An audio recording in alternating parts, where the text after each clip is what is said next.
피부 속 고무줄에 돌가루가 붙는다고 생각하면 너무 끔찍한데요.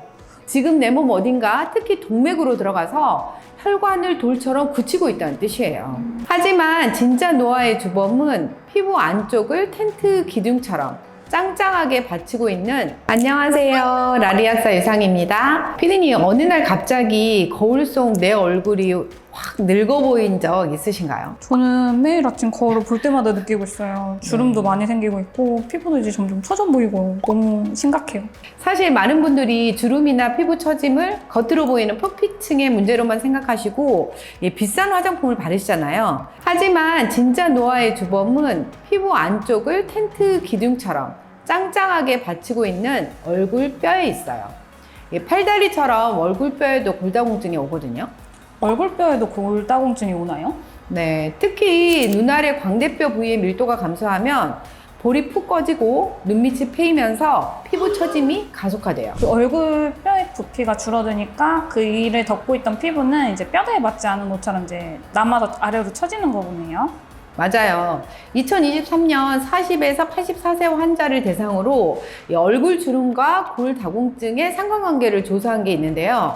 노화에 따른 얼굴 주름의 증가는 골다공증 위험군의 골밀도 감소와 연관이 있다는 사실이 밝혀졌어요. 몸통의 뼈가 약해진 사람이 얼굴 뼈대도 무너져서 피부 탄력을 잃어버렸다는 뜻이네요. 맞아요. 그러면 피부 주름을 최대한 늦게 생기게 하려면 골다공증이 안 생기게 해야 될 것 같은데 그러면 칼슘이나 비타민 D 이런 걸 먹으면 좀 예방이 될까요? 보통 골다공증 하면 피디님처럼 칼슘이나 비타민 D를 먼저 생각하실 텐데요. 그것보다 더 중요한 게 있습니다. 바로 비타민 K입니다. 이 비타민 K라고 하면 코아귤레이션, 이게 혈액의 응고에 관여한다라는 뜻이거든요. 한 10년 전부터 비타민 K를 비타민 K1과 K2로 구분을 했어요. 비타민 K1은 주로 혈액 응고에 관여를 하고요.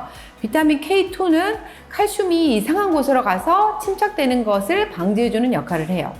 비타민 K1은 브로콜리, 시금치, 양배추 같은 녹색 채소에 많이 들어있고요.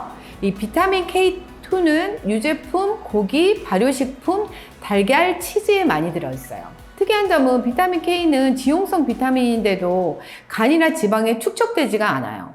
이게 무슨 의미냐면 조금 많은 용량을 먹어도 우리 몸에 쌓이지 않고 배출되니까 이 부작용 위험이 거의 없다는 긍정적인 면이 있다는 거예요.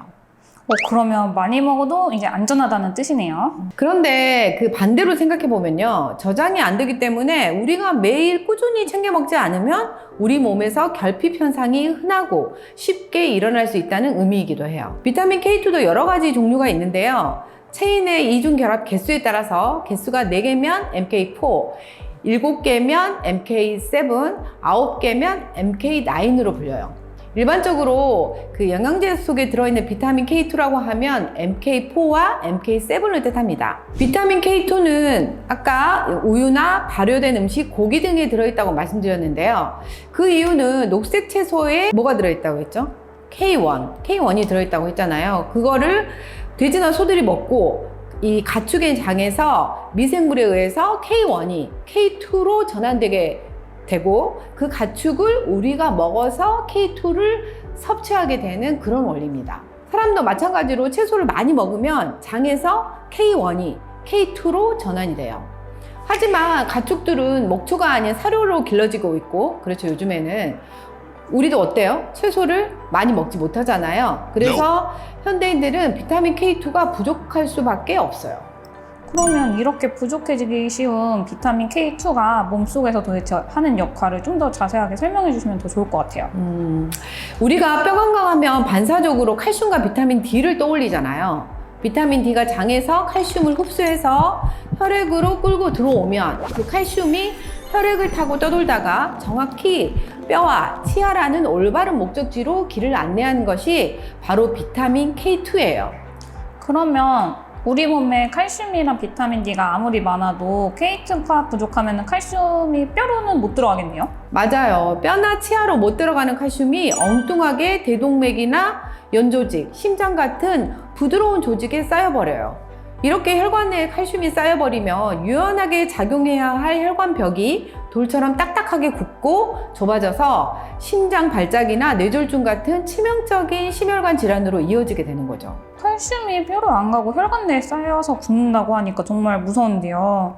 그러면 K2가 굳어가는 혈관을 어떻게 구해내는 건가요?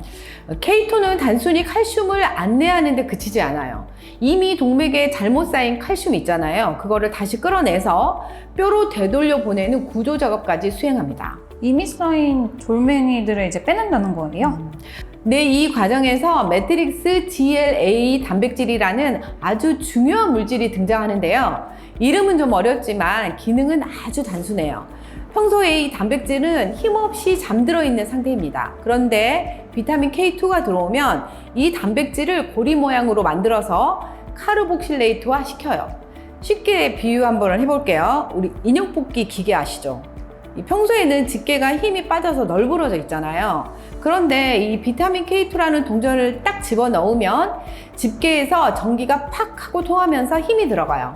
이 힘이 들어간 집게는 혈관벽에 잘못 붙어 있는 칼슘 덩어리들을 고리로 걸어 뜯어낸 후 칼슘이 있어야 할 뼈나 치아로 다시 배달해 주는 거죠. 피디님, 혹시 오스테오칼신이라는 호르몬 생각나나요? 이 오스테오칼신 호르몬 생성에는 비타민 D가 관여하고 이 뼈로 칼슘을 이동하는 역할을 하는 호르몬인데요. 이 호르몬도 비타민 K2가 없으면 작용을 못해요. 실제로 연구에서 비타민 D는 꼬박꼬박 챙겨 먹으면서 비타민 K는 섭취하지 않은 폐경기 여성의 경우 오히려 엉덩이뼈 골절 확률이 2배나 증가했다고 해요. 그런데 여기서 중요한 사실이 하나 더 있어요. 우리가 병원에서 골밀도가 낮다는 진단을 받으면 보통 뭐부터 걱정하나요? 보통 뼈가 부러질 것만 걱정하시잖아요. 맞아요. 그래서 골다공증 있으면은 조심조심 걸으라고 뭐 그렇게 말을 하더라고요. 하지만 진짜 걱정해야 할 건 뼈 문제만이 아닙니다. 뼈에서 빠져나온 수많은 칼슘들이 지금 내 몸 어딘가 특히 동맥으로 들어가서 혈관을 돌처럼 굳히고 있다는 뜻이에요. 그럼 뼈에서 빠져나온 칼슘이 사라지는 게 아니었네요. 절대 사라지지 않아요. 그래서 의학계에는 심한 골다공증을 심장마비나 뇌졸중으로 인한 노년기 사망률을 예측하는 아주 강력한 지표로 사용하고 있어요. 그럼 골밀도가 낮다는 거는 혈관이 막히고 있는 신호인 건가요? 맞아요. 더불어 K2 결핍은 이 엘라스틴의 석회화도 일으켜요. 그 엘라스틴은 피부 탄력 유지하는 그 고무줄 같은 단백질이었죠. 그쵸. 많이 들어보셨죠? 아까 혈관에 칼슘이 쌓인다고 했잖아요. 이 K2가 부족해지면 피부에 엘라스틴에도 칼슘이 들러붙어서 석회화가 진행이 됩니다. 피부 속 고무줄에 돌가루가 붙는다고 생각하면 너무 끔찍한데요. 이게 텐트 기둥인 뼈는 녹아내리는데 텐트 천인 피부는 돌처럼 굳어서 이제 쳐져버리는 거네요. 그래서 K2가 동안 유지의 비밀 병기라는 겁니다. 그럼 이제 가장 중요한 질문인데요. 도대체 얼마나 어떻게 먹어야 될까요?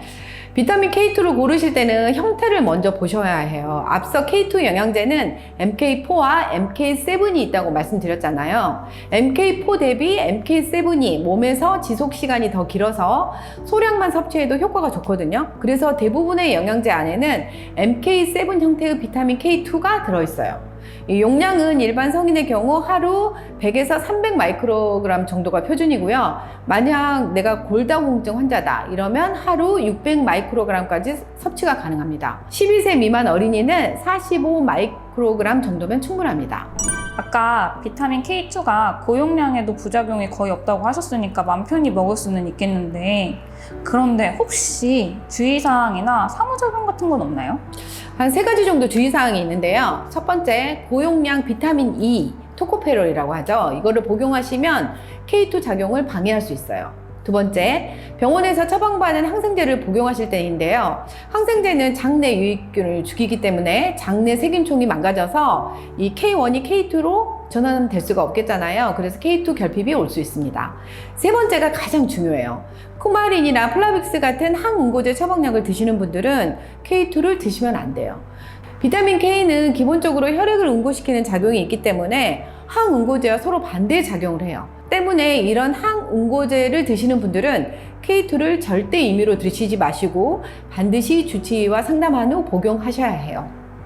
오늘 내용을 간단하게 요약해 볼게요. 비타민 K2는 뼈로 칼슘을 보내면서 골다공증을 막고 혈관과 피부 엘라스틴의 석회화를 막아서 심장병과 노화를 예방합니다. 라라님들도 혹시 골다공증 때문에 칼슘과 비타민 D만 챙겨 드시면서 스스로 잘했다고 믿고 계시진 않나요? 오늘부터 비타민 K2를 꼭 챙겨서 드셔보세요. 오늘 영상도 좋으셨다면 구독, 좋아요 부탁드리겠습니다. Miss you.